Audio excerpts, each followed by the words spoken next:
जादुई खजाने की खोज। गांव सुनहरीपुर में 4 दोस्त रहते थे, अर्जुन, परी, कबीर और रिया।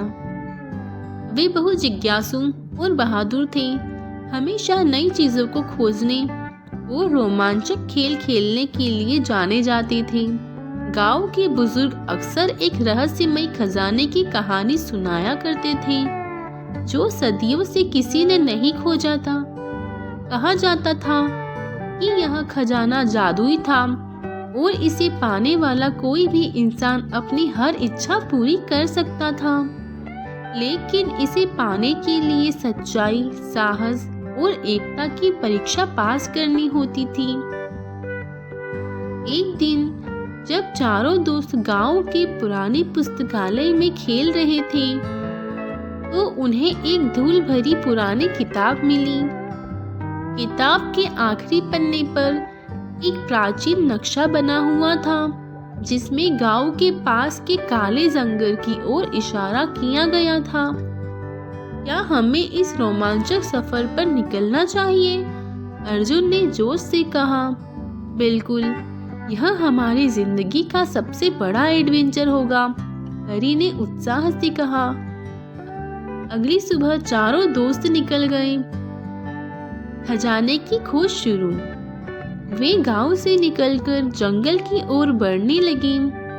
जैसे ही वे जंगल के अंदर घुसे, चारों ने महसूस किया कि यहाँ की हवा कुछ अलग थी। पत्ते अपने आप हिल रहे थे और दूर से किसी के फुसफुसाने की आवाज आ रही थी। क्या तुम लोगों ने भी यह आवाजें सुनी? रिया ने धीरे से कहा। हाँ, लेकिन घबराने की जरूरत नहीं है, हम सब साथ हैं, कबीर ने हिम्मत दिखाई। कुछ दूर चलने के बाद उन्हें एक पुराना पत्थर का दरवाजा दिखा, जिस पर कुछ अजीब सा लिखा था। सिर्फ वही इस रास्ते को पार कर सकता है जो सच्चा और निडर है। ये दरवाजा अपने आप कैसे खुलेगा? अर्जुन ने पूछा। तभी दरवाजे के पास एक शेर की मूर्ति थी।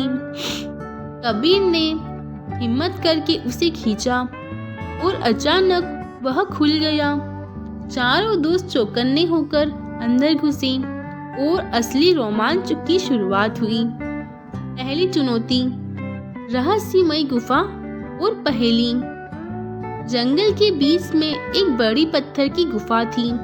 गुफा के अंदर घुसते ही उनके सामने एक रहस्यमय दीवार खड़ी हो गई, जिस पर एक पहेली चमक रही थी।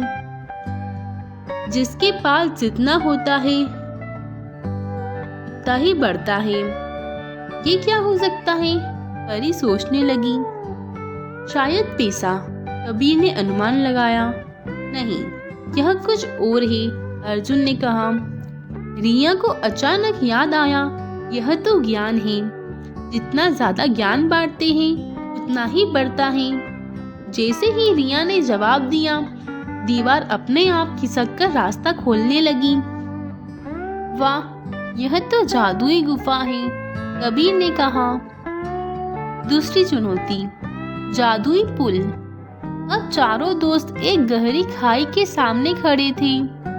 खाई के पार जाने के लिए कोई रास्ता नहीं था।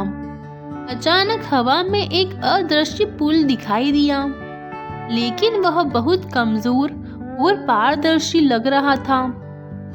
दीवार पर एक संदेश लिखा था, सिर्फ वे ही इस पुल को पार कर सकते हैं जो एक दूसरे पर भरोसा करते हैं। रिया ने सबसे कहा, हमें एक दूसरे का हाथ पकड़कर एक साथ चलना होगा।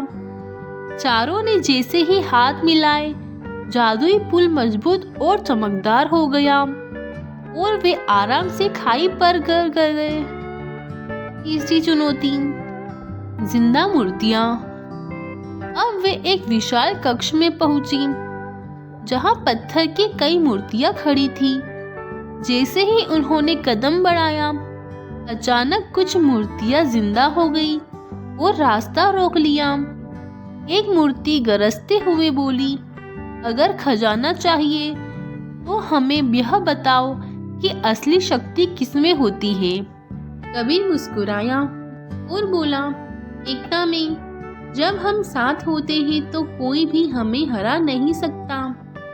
मूर्तियां हंस पड़ी और रास्ता खुल गया। चारों बच्चे खुशी खुशी बाहर चले गए। अंतिम चुनौती, खजाने का असली मालिक कौन? आखिरकार वे एक सुनहरे दरवाजे तक पहुंचे। दरवाजे पर लिखा था, केवल वह इसे खोल सकता है जो खजाने को सबसे अच्छे कार्यों के लिए उपयोग करेगा। चारों ने एक दूसरे की ओर देखा और अर्जुन ने कहा, हम इस खजाने को गांव की भलाई और जरूरतमंदों की मदद के लिए इस्तेमाल करेंगे। दरवाजा धीरे धीरे खुला और अंदर एक चमचमाता खजाना रखा था, लेकिन उसमें सोने चांदी के सिक्के नहीं थे, बल्कि जादुई किताबें, औषधियां और रहस्यमयी शक्तियों से भरी चीजें थीं। असली खजाने का राज। तभी एक चमकती हुई आत्मा प्रकट हुई और बोली, सच्चा खजाना सिर्फ दौलत नहीं, बल्कि ज्ञान, एकता और अच्छाई में है। तुमने यह साबित कर दिया कि तुम इसके लायक हो। चारों दोस्त खुश हुए और जब वे गांव लौटे तो उन्होंने इस जादुई खजाने का उपयोग गांव के लोगों की मदद के लिए किया। गांव में कभी भी कोई भूखा नहीं सोता, कोई बीमार इलाज के बिना नहीं रहता और सभी बच्चे शिक्षा प्राप्त करते। सीख, सच्चा खजाना दौलत में नहीं, बल्कि एकता, अच्छाई और ज्ञान में होता है। ऐसे ही और वीडियो के लिए चैनल को सब्सक्राइब करें और वीडियो को लाइक करें। वीडियो कैसी लगी कमेंट में ज़रूर बताएं।